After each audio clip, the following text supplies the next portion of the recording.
We continue our reading of Turn Your Eyes Upon Jesus, an invitation to spend a year with your best friend, a daily devotional by author George R. Knight. Today's reading, May 3, a lesson in evangelism, part 2. Hear ye therefore the parable of the sower, Matthew 13:18. In Matthew 13:18-23, we find something quite rare in the Gospels, Jesus explaining each part of his parable of the sower, found in verses 3 through 8. The lesson is of crucial importance both to those disciples and to us, because it is all too easy to get discouraged in evangelistic outreach and give up thinking that the problem must be in something we are doing. No, says Jesus, the fault is in the soil. Some individuals are pathway hearers or no-growth people. The fields of Palestine tended to consist of long, narrow strips divided by pathways. Anybody who has ever had a vegetable garden knows that such pathways soon come to be packed soil in which even weeds have a difficult time growing. Similarly, some hearers' hearts and minds have been hardened. They have an impenetrable shell of emotional and intellectual defenses that refuse entrance of the gospel message.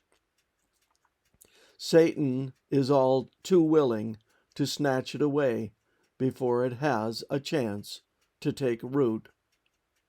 Other people are shallow growth people, represented by shallow soil underlaid by a sheet of rock. Such hearers have some good soil, some hope. They look like a successful plant at first, but have no adequate possibility for root growth. Such individuals, Jesus says, are shallow soil people. They have potential, but they don't allow God's word to enter deeply into their emotions and intellect. It doesn't become the controlling force in their life. As a result, when trouble comes, they just fade away like an inadequately rooted plant in the full glare of the summer sun.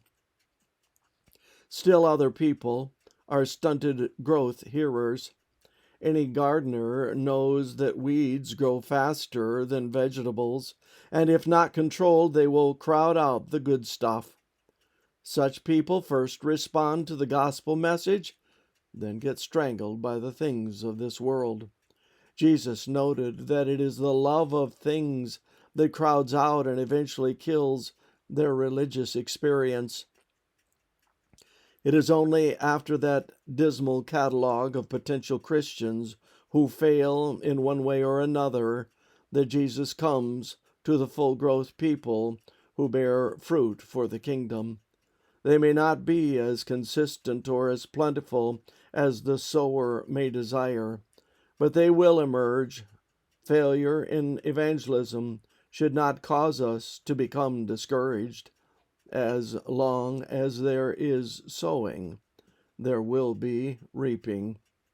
The end lesson: keep on sowing, in spite of whatever the level of apparent success. This concludes our reading today of Turn Your Eyes Upon Jesus.